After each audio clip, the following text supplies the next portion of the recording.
Miss Lauren Davidson. Welcome. Hi.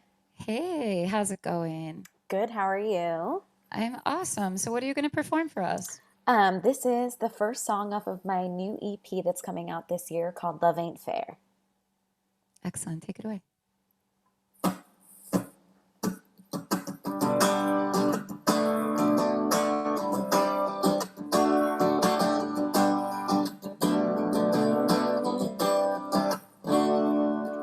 He was a sweet southern gentleman opening the door, and then we were just a couple of teens seeing how far these hearts could reach. Should have been all I'd ever need, but he wasn't right for me.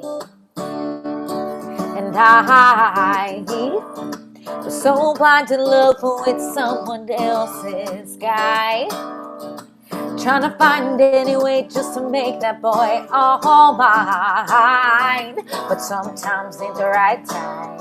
Hey, ain't it a bitch when you don't get what you give? You wish that they felt for you what they do for someone else. It's hell when you fell for the one who never tells you what you want to hear. Yeah, it's patient and it's kind, but sometimes love ain't fair. Gotta laugh at the fact that the one you have ain't the one you want. And it's some when you miss the one you ain't with instead of the one you got. She, yeah, had the world in her hand, could have had any man, but he wouldn't leave what he had with Jack without Jackie. Well, that she was history. Hey, ain't it a bitch when you don't get what you give? You wish that they felt for you what they do for someone else. It's hell when you fell for the one who never tells you what you want to hear. Yeah, it's patient and it's kind, but sometimes love ain't fair now. Love ain't fair. Yeah. Ain't it a bitch when you don't get what you give? You wish that they felt for you what they do for someone else. It's hell when you fell for the one who never tells you what you want to hear. Yeah, it's patient and it's kind, but sometimes love ain't fair. Gotta laugh at the fact that the one you have ain't the one you want. And it's when you miss the one you ain't with instead of the one you got. Yeah, ain't it a bitch? Cause love ain't fair. Yeah. I love it. So fierce. Thank you. So you're welcome. Thank you for being on our show. I really enjoy your music. I was biking to it this morning. So Yeah, that's awesome. And thank you so much for having me. yeah, totally. So, I mean, Lauren, share us a little bit about you and your background. It sounds like you come from a musical background. Yeah, so I am originally, well, I was born in Brooklyn, New York, moved to New Jersey with my family. I live in New York City now, but my dad, before he had a family, was a singer-songwriter, played piano, guitar, wrote songs, and there was always music around the house. Even before I could really like speak words, I was singing, and I loved music at a young age, and kind of grew up doing that, and took an early love for the theater, and started pursuing theater. And about a couple of years after I moved to New York City, I was singing with like cover bands as a side job, and I started having some ideas for my own music and sat down to kind of start writing my own music and my own stories, and kind of took off a life of its own, and here I am today. That's amazing. So does your mother play music as well? No, no, not at all. My mom's a teacher. Oh, No okay. music. She just is a music lover. She loves music. Yeah. Well, I feel like she would have to, right? Being Yeah, married to a right. musician. Yeah. So, so your recent release, Find Me, I love it. It's such a great song, and Thank you. I look forward to hearing it live, maybe a little bit later. Yeah. So many of your other songs, it seems like you do a lot of collaboration with other artists and writers. Yeah. And even producers. What's your favorite part of collaborating with other artists? I think that there's like the energy between bouncing ideas off of someone else that I love, whether it's writing or co-producing or just creating any kind of creation. Kind of that energy and that buzz that I get from another person inspires me a little bit more versus trying to, be creative in your own space by yourself. Sure. It's great minds come Yeah, together, right? exactly. So, and I read that you actually did a lot of co-writing with your father as well. Yeah. So actually, when I first started writing, he was the first person that I went to and was like, I have some of these ideas. Maybe they stink, maybe they don't. Like, let's kind of try. And next thing I knew, we had a whole batch of songs. So all of my early music, I had only written with him. Then I started branching out with other writers and in both New York and Nashville. But we do still write together, especially now. Being, quarantined for so long, it was like the easiest person to write with. We've always been very close anyway. So just to kind of get on a screen and be like, I have this idea and bounce ideas back and forth. Um, yeah, he's someone that I love writing with. I write with pretty frequently. I would imagine you'd have to, I mean, you'd have to establish a very close relationship with your father in Yeah. order to share that piece of you. I mean, is it ever awkward to, because music, your own music could be very personal, right? So Yeah. is it ever awkward to share your thoughts and your writing with him because of that?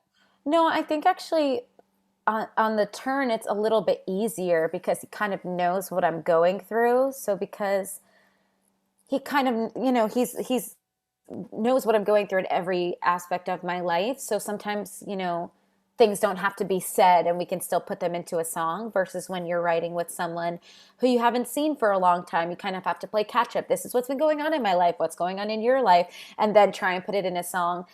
It's almost a little easier in some ways. Yeah, you could just kind of cut to the chase. Yeah, That's exactly. cool. I mean, what's it like being a country artist in, New York and Jersey? I know you said you Yeah. played a lot of shows in Jersey. Hmm.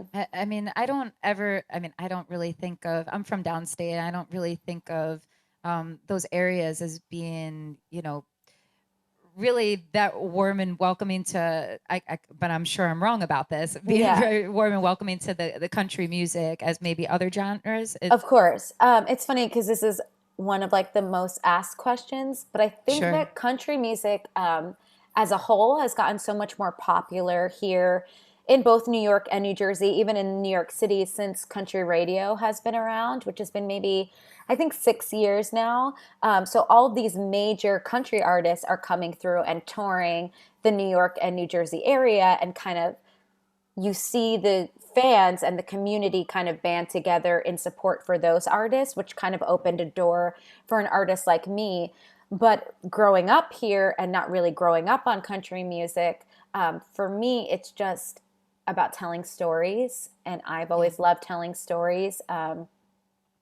Which I think maybe was definitely something that was more prevalent amongst all genres. And now it's like the defining characteristic of country music. So that's kind of what led me to this path and this journey. And also, a lot of that like pop country crossover with all these really strong females from like the 90s, like Shania Twain and Faith Hill and Martina McBride were things that I did grow up listening to, not realizing at the time that it was country music, so to speak, because it was being played on mainstream pop Yeah. radio, um, which now also it just kind of all falls under the same umbrella. Sure. I was going to ask you, like, what kind of music filled the walls of your home? I always like to ask artists that because, I mean, Yeah. especially artists that come from musical families. I mean, what type of music did your father listen to growing up? I mean, a lot of singer songwriters. I don't know what he listened to when he was younger, so to speak, but big Billy Joel fans in my house. A lot of classic rock, Elton John, Queen, Fleetwood Mac, which is like Stevie Nicks is one of like my idols and inspirations, influences. Some like Steely Dan, like that type. A lot of singer songwriter music. Which again I think inspired my love for telling stories and music that tells stories. Absolutely. Yeah.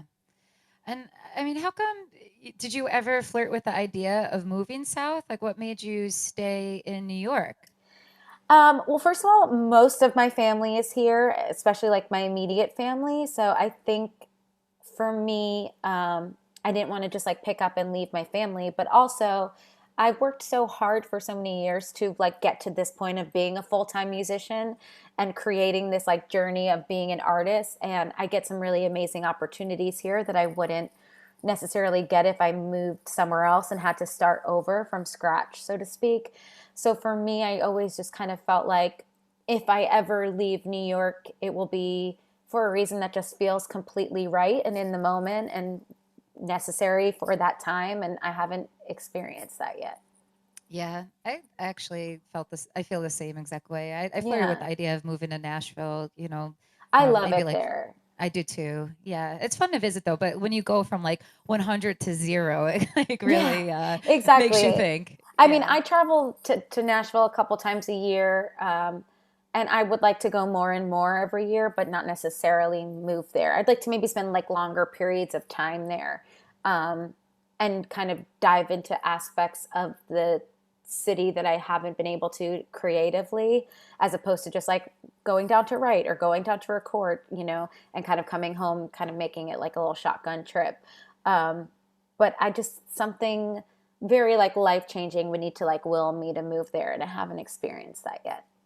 I gotcha. I think sometimes you could find more success in actually just making rounds and traveling, like Right. and stopping at places along the way. And instead of just focusing on connecting with that one area, you could kind of spread yourself out and revisit fans in other areas as well along your journey.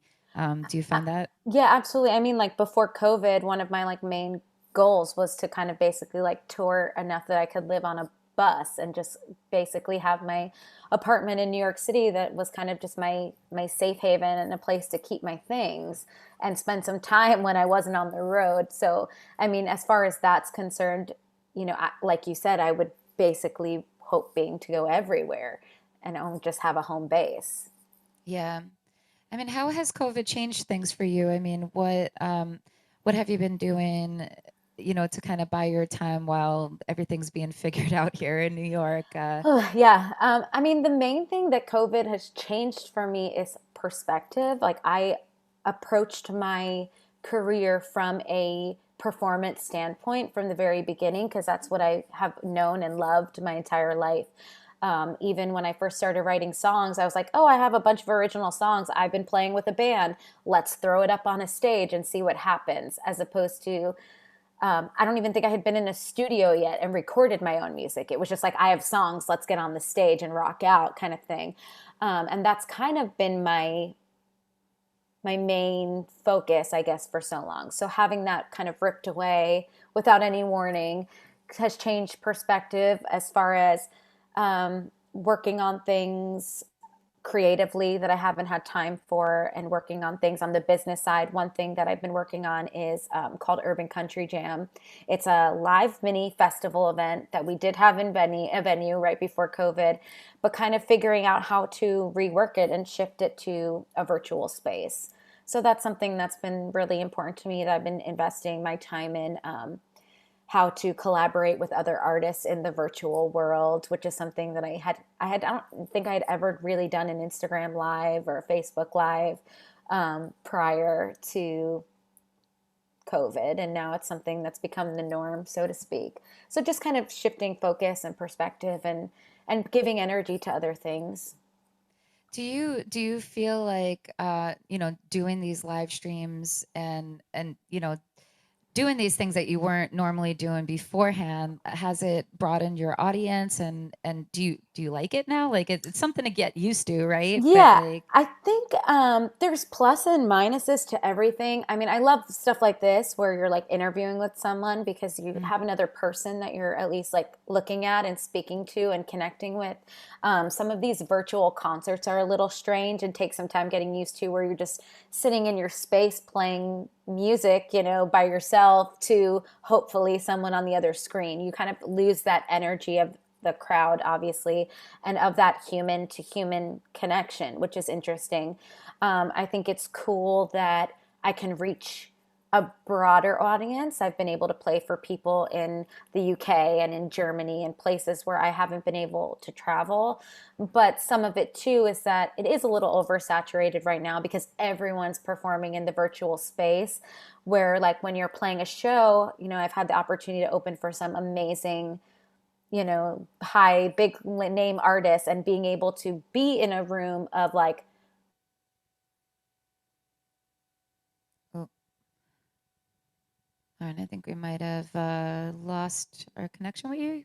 I'm still here. Oh, there you are. Okay. Okay, I'm You, like, I'm still yeah, here. Um, being able to, oh, now I'm seeing something. Do you still see me? I see you. I could hear you Okay. okay now. Yeah.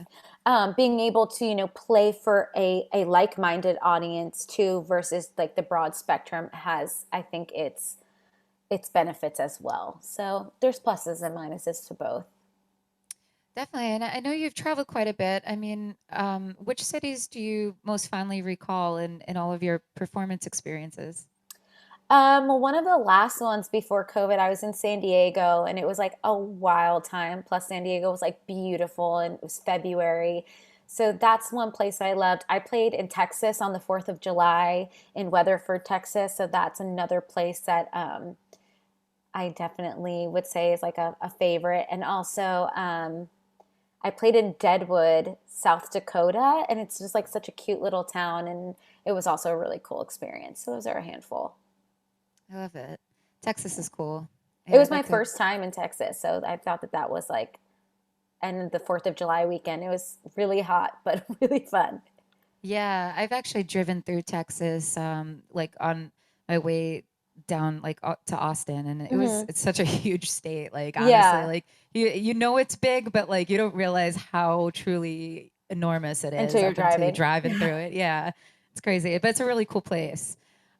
So today we're talking self-restoration, and I mean, was there ever a moment in your life where you felt maybe a loss of connection with your own being? And if so, what measures did you take to restore it?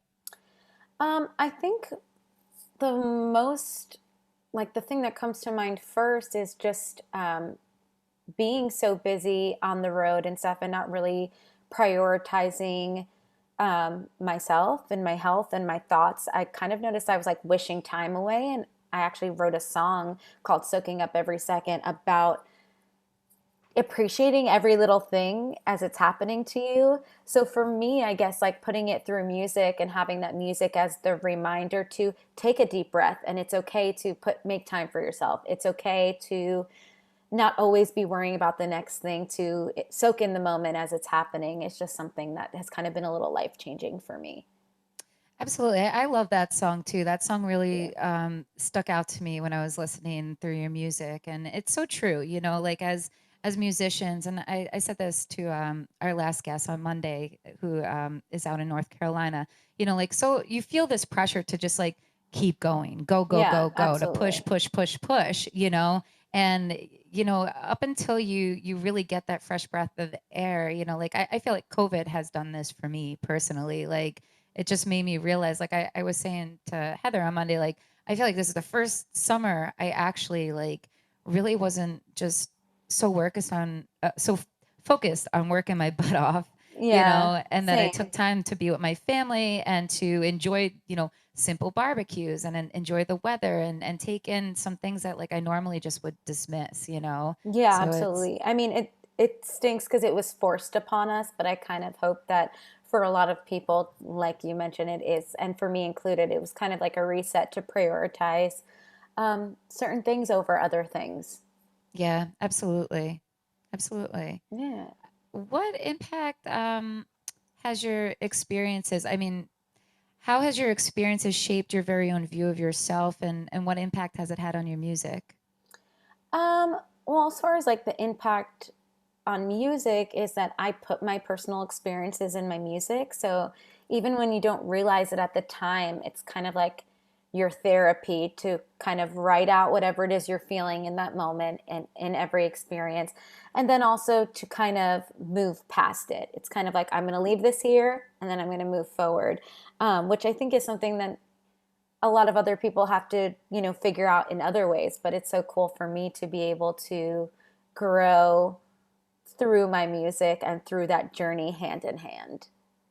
Would you consider your writing like very like biographical? Like do you kind of write as you like you're just constantly telling your story as you write, basically? I'm not always. I think sometimes I am a little reflective, especially in the past, but I know during this time this COVID time at home, I've been doing a lot of writing, and I would say that almost everything that I've written, if not everything that I've written, has been what I've experienced over the past few months, whether it be an actual experience or just playing off of a feeling or an emotion, which is cool. And it's definitely happened in the past, but not exclusively. Gotcha. But I've Awesome. experienced everything that's in my music. Sure. And that's where you really feel that you could feel that listening to your music. Thank It's you. very real and heartfelt, and yeah, I think you're a wonderful artist. Thank you so Where much. You're welcome. Where can our listeners be directed to your music and find out more about you? Yeah, so I'm here on Facebook at Lauren Davidson Music, on YouTube also Lauren Davidson Music, my website laurendavidsonmusic.com, Lauren Davidson Music on Instagram, and all of my music that's been released is on Spotify, iTunes, wherever you guys listen to your music, it's there. Awesome, Lauren. I really appreciate you giving us Thank your time you. today and for performing for us. We're going to hear one more song from Lauren in the end of our program. Yeah. Before I bring Eli Fischer out, I just want to throw a shout out to today's show sponsors. Thank you to Electronic Merchant Systems of New York. If anybody here in Rochester needs uh, any help accepting credit card payments, make sure you see them. Shout out to Compeer Rochester for your support in our community and in our program. And make sure you get your Wednesday night pizza orders in with Salvatore's Pizzeria. Ellie, what's up? Can you hear me? I can hear you. How are you? Looking good in that rock gear. It's backwards. Is it backwards for you as it is for me? No, it's coming right on. I see rock backwards. I don't know. That's all right. So Ellie, what can you tell us? Tell us a little bit about you and your company's mission and what inspired you to start Rock Recycling. It's kind of a funny story. So I used to work at a restaurant called Two Vine. I don't know if anybody remembers that, over here on East Ave. And I moved to Florida with my wife, who was my girlfriend at the time. And I tried to become a pilot, and that dream sort of fizzled out. And I got to like the fork in the road of like, what are you going to do? And I came up with this idea of I was going to be a bum in a big scale level. Like, I'm just going to go around to all these bars and restaurants, and pick up their bottles and cans and just, get it that way. I learned a lot through the way, but I just got this idea from working at Two Vine. I remember they used to just dump all their recycling out and they separated it. And I'm like, well, bloop, here's a little, the light bulb. Yeah, the light bulb went up, and I was like, oh, okay, perfect. So if they're doing that, and that's how it transpired. I couldn't move any further with flying because I couldn't afford those like $150K I didn't have at the time when I was young, and Sally Mae was like 20%. I was like, I can't afford it. So how it worked out, and then tenaciously and without any, anybody stopping, I just worked my butt off as hard as I possibly could. I mean, I know that we're talking with artists, with this lovely lady here that's with us, Lauren, and I know that in any job that you do to be successful or anything, you gotta work your buns off, Sure do. And you have been. You just opened a second location, didn't you? Yeah, I'm actually here right now. We have two locations, one on 184 Smith Street, which is right by the Frontier Field and the Genesee Brewery. And I opened up last September, which is almost actually September 1st, 1 year already. Congratulations. Whoa, congrats, buddy. That's awesome. here at 1465 Hudson. And yeah, actually I just got off the phone before here, and I'm trying to close on my third one soon. So that's the goal here, and then probably in the next couple of months. Good for you, Ellie. I'm proud of you. Yeah. I can't believe it's been a year already. Holy moly. Time is just flying. Oh, yeah. About how many cans recyclables do you see on a weekly basis, do you estimate? A lot. Yeah. We do roughly both locations or just at one location. Like, what are you trying to gauge here? We do a lot. We do probably, like, I could do on a daily basis, let's just say like 30,000 a day times 7 to around 200, probably like 350,000 bottles and cans in both locations, 400,000 bottles and cans a week.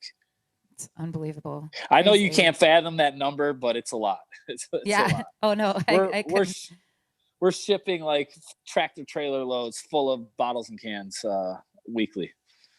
How many people do you have on your team working for you, like in one location or both? So depends on the day. Like, so coming up here, my birthday, September 16 is our customer appreciation day. And that's like our busiest day. So on that day, I'm going to have 4 people at the one location and 3, maybe 4 at the other location. So probably 4 each, probably 8 total people on deck. And what does your customer appreciation day look like? It is just nonstop. It's like a beehive. Have you ever seen a beehive where it's like one in, one out, one in, one out? It's just the door is like a revolving door. We are just counting. Cans are flying everywhere. We're doing close to like 60,000 bottles in one location on one day. You know what I mean? And in 8 hours, it's impressive. So do the customers get like more of a percentage for them bringing in their cans, or? Yeah. So every 3 months we give an extra penny. We buy them instead of at 5 cents, we buy them at 6 cents, which every 100 becomes an extra $1. And I mean, we've had a couple 6 cents days where somebody brought in 15,553. That's the most we've ever counted. And then just this last one in June, where we had June 16 with our 6 cent day, somebody came in with 8,338. So I mean, these people wait because that's an extra $83, so they wait for those days. I don't know where they store it. Yeah, seriously. Must have a really big garage. Right. Yeah. Now you're working with some of the school districts as well, right? Yeah. So throughout my adventure, I was able to work with a bunch of school districts. Their school, I think it's number 12, the one right across from the hospital, right on Highland. They were working with UNICEF when Hurricane Maria was around. So the whole school started recycling bottles and cans, and within a 3-week period, they were able to recycle close to 10 to 12,000 bottles and cans just from their school. And then I also got other schools that, like, for instance, Brighton Environmental Sustainability Club, which is a club within the high school. They bring their bottles and cans and throw a pizza party for the whole school at the end of the year. So yeah, I have been fortunate enough to do stuff like that. Mount Morris got rid of their whole library because everything's becoming more digital. So I was able to recycle all the books at Mount Morris High School as well. So yeah, I mean, schools are reaching out. It's pretty amazing because, once again, it started with 2 molecules in my brain, just a thought, and for schools to reach out and for people to be so adamant about recycling, it's quite amazing, especially for younger people. I mean, that's another focus that I'd like to do is, like, I remember when we were young, at least I remember, there used to be that commercial, recycle, reduce, reuse, you know what I mean? But I don't see much of that anymore. I know that we're getting more green and it's becoming that type of a society, but I don't feel like the education is happening in the school system, which I would like to, participate in, maybe like give out some speeches and stuff like that. Yeah, I think that would be great. And that kind of brings me to my next question, because today's theme is, we're talking about self-restoration, but talking about restoring our city, like environmentally, to be more consciously clean and, environmentally friendly. I mean, what environmental awareness do you strive to address, and what message would you like to convey to Rochester residents? Well, I mean, my goal ultimately is obviously to make Rochester the cleanest city in the United States. I mean, obviously being a patron here, being, brought up here, that's obviously my ultimate goal. Our saying is to saving the world one recyclable at a time. People don't realize that even just a gum wrapper, a little bit of this, being more self-conscious. And it starts obviously with yourself, your household, how you clean up, instead of throwing that, your yogurt container into the trash after you're done, putting it into the recycling bin. You know what I mean? It's just one extra step that, once it becomes, habitual, then it doesn't become hard because you're already used to it. And I think a lot of people, we become so used to the easy way out. Obviously, with DoorDash and how the world is going is how to ease ourselves. But to maintain, a garden, and for it to be beautiful, to maintain, obviously the skills of singing and everything, you have to practice. And to maintain a beautiful earth, I think we need to put a little bit more elbow grease.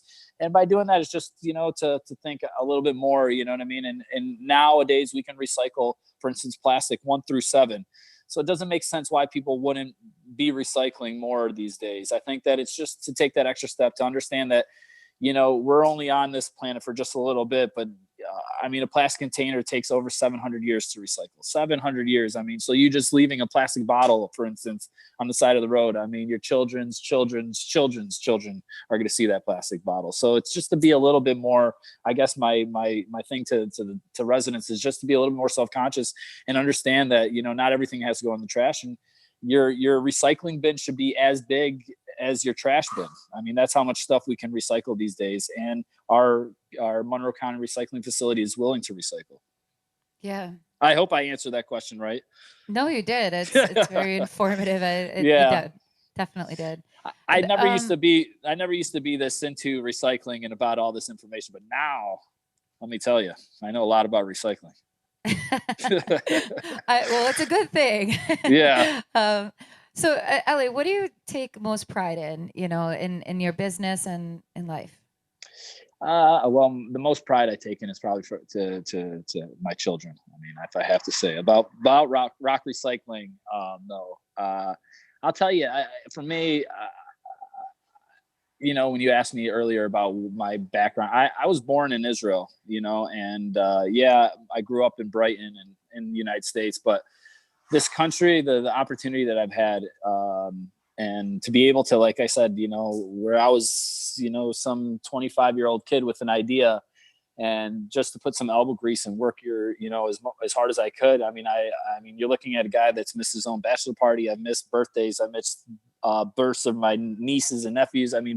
You name it, sacrifice what I'm willing to do. I think that to look back and see that I'm able to talk to you about opening up my 3rd location, which is, to me, is, I'm not trying to pat myself on the back. I just think that people should be able to do, if you have, when you were taught as a little kid, anything you put your mind to, your mom and dad, if you just put your mind to it, you'll be able to achieve anything. And it's becoming prevalent in my life. And if I could be like a beacon of light for anybody, you guys who choose your career, the fact that how successful you become, it's you can do whatever you want, especially here in this country. And I think I'm very prideful for the fact that I'm willing to do the sacrifice to get to be able to open up this.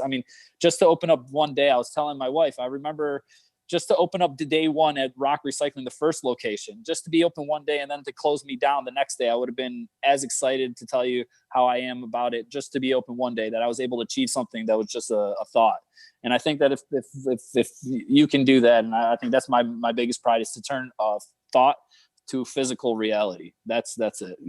I don't know how else to say it, but yes, to make a thought real.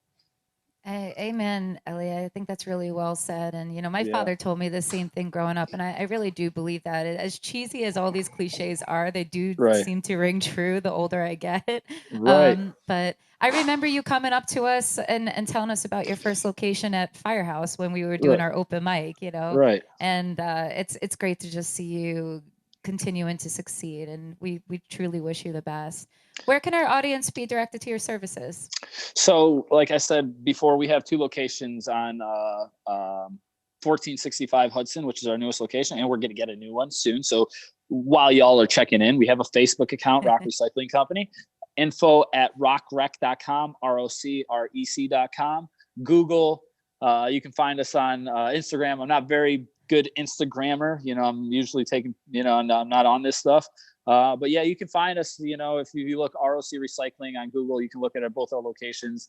And to be honest with you, our biggest sell has been word of mouth. I bet if you ask somebody now in year 3 or 4 or 5 now, where Rock Recycling, I'm sure somebody will know too. I'm just trying to be as happy, and hopefully hopefully that works out, that word of mouth is still going around about Rock Recycling. I know that you found out, that exists. So if you know, then somebody else knows, I hope.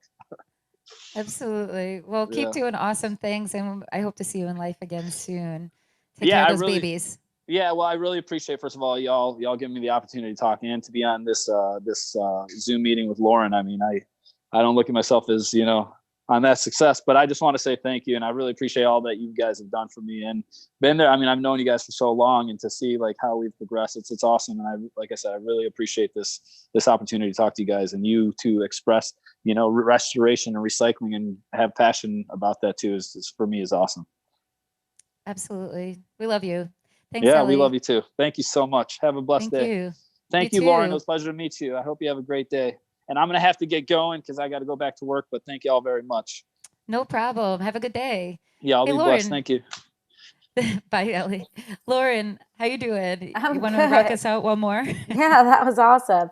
So I just released a new single called Find Me and a stripped down version of it last Friday. So I'm going to play that stripped down version for you.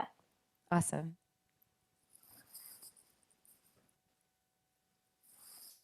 Maybe.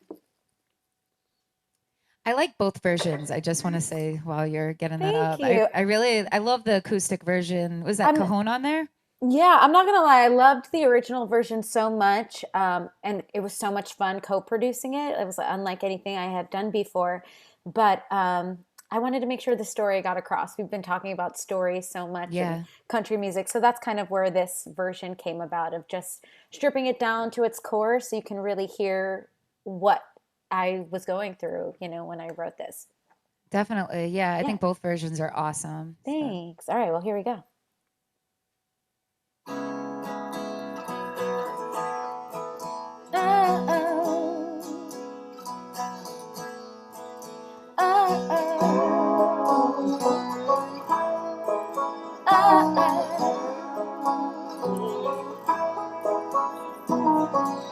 Ran into an old friend I hadn't seen since a past life. Guess we just lost touch, we didn't talk much, you know, time flies. After a couple drinks, we didn't skip a beat. Picked up where we left off back before you found me.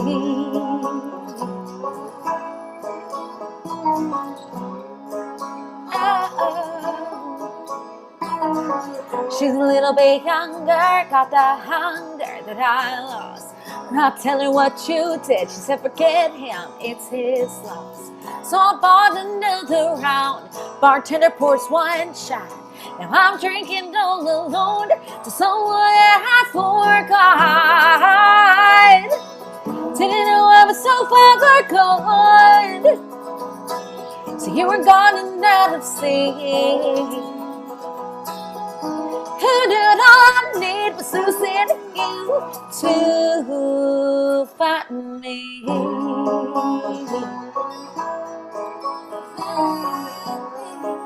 Find me.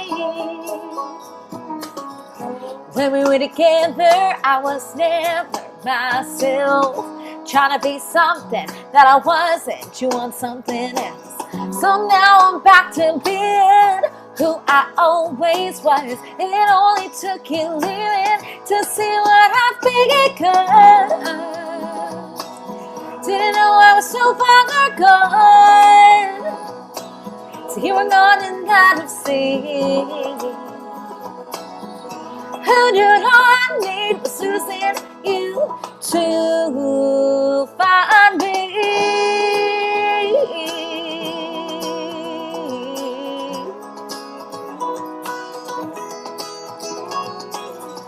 When you left, I never gave a sigh. Remember who I'm supposed to be.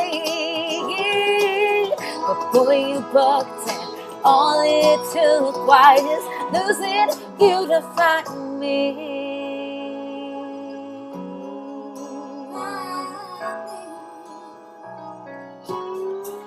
Find me.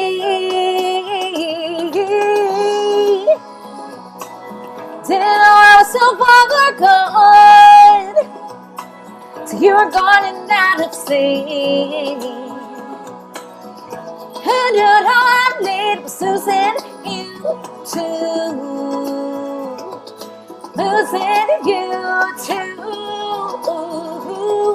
losing you to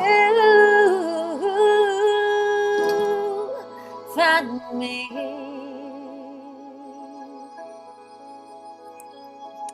Awesome, Lauren. Thank you so much for sharing your music with us today. Make sure you give Lauren Davidson Music a like on Facebook, check her out on Instagram, and make sure you visit her website to find out more information about her. Yeah.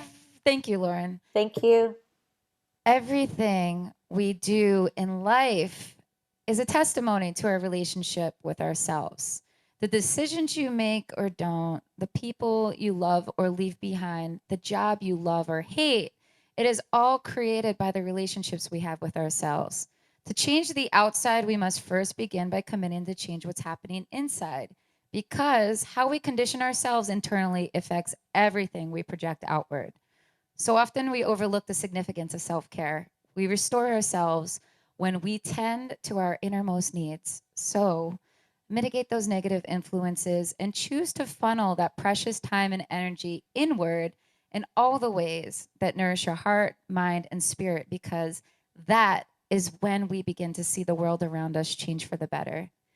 Big thank you again to Beau Productions. Shout out to James Farley of Northwestern Mutual and the Maiden Voyage Studios.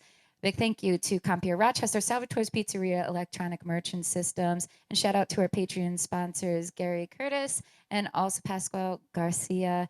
I hope you guys have a blessed day. I will see you back here this Friday with a brand new show. Take care.